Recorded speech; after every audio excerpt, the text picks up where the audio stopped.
S'écrit et se compose aussi le travail que fait. On a fait une visite avec certains et pas.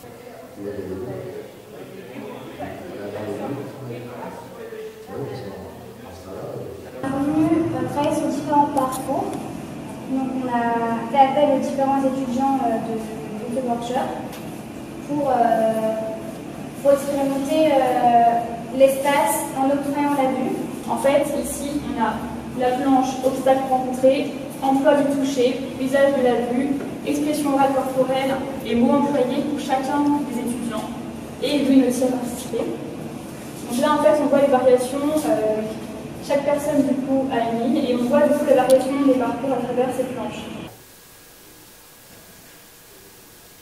À savoir que les parcours que tu vas vous montrer sont assez différents les uns des autres. J'avais envie de connaître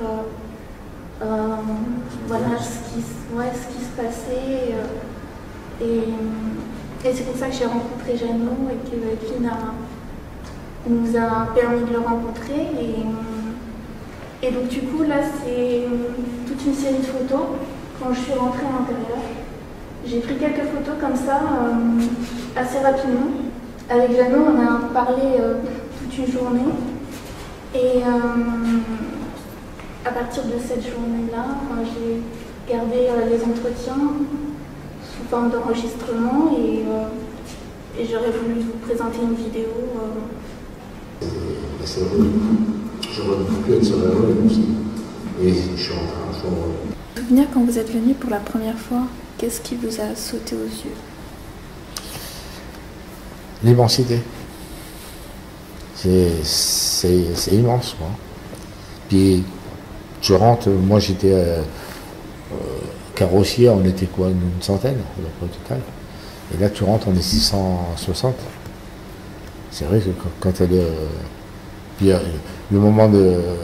Tu avais le boulot, tu donnais à fond, comme on dit.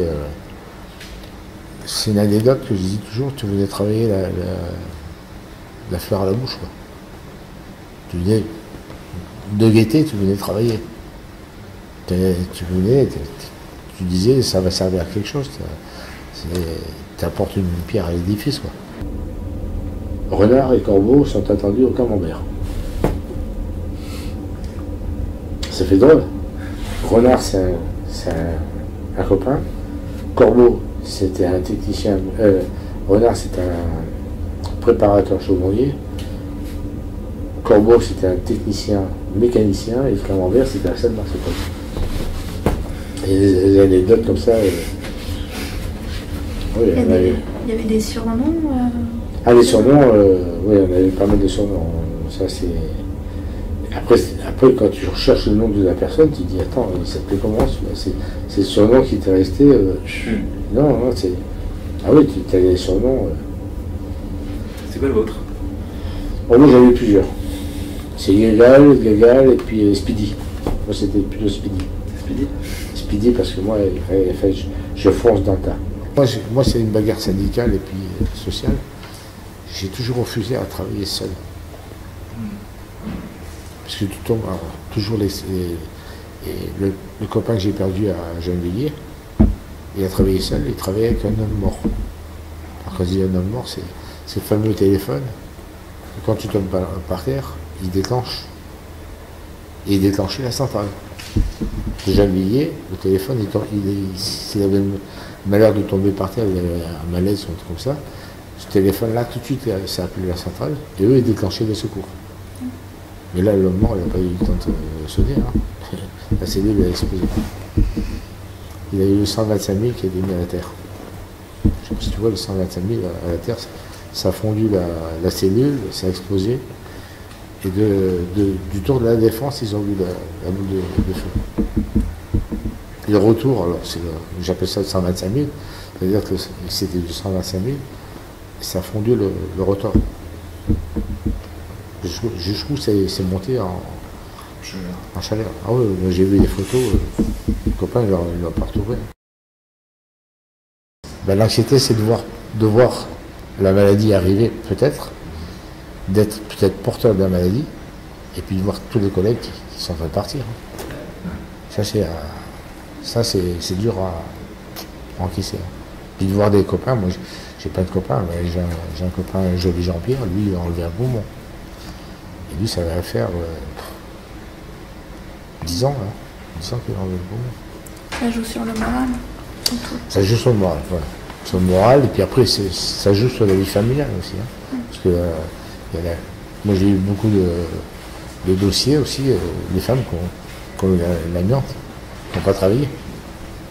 Et vous savez, à l'époque, ils ont eu l'amiante, il avait les bleus. En lavant les bleus de travail. Et oui, parce qu'en ce temps-là, je crois que c'est en 85 qu'on a réussi à instaurer le lavage des bleus par la centrale. Mais nos bleus de travail, on les ramenait à la maison, pollués. Parce que savoir qu'un bleu, quand tu touches l'amiante, c'est blanc l'amiante, hein. C'est de la poussière.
Le sol est un garde-mémoire, capable d'enregistrer, de se faire mémorial d'une civilisation, parce qu'il est par sa nature même fait de durée et de matière solide.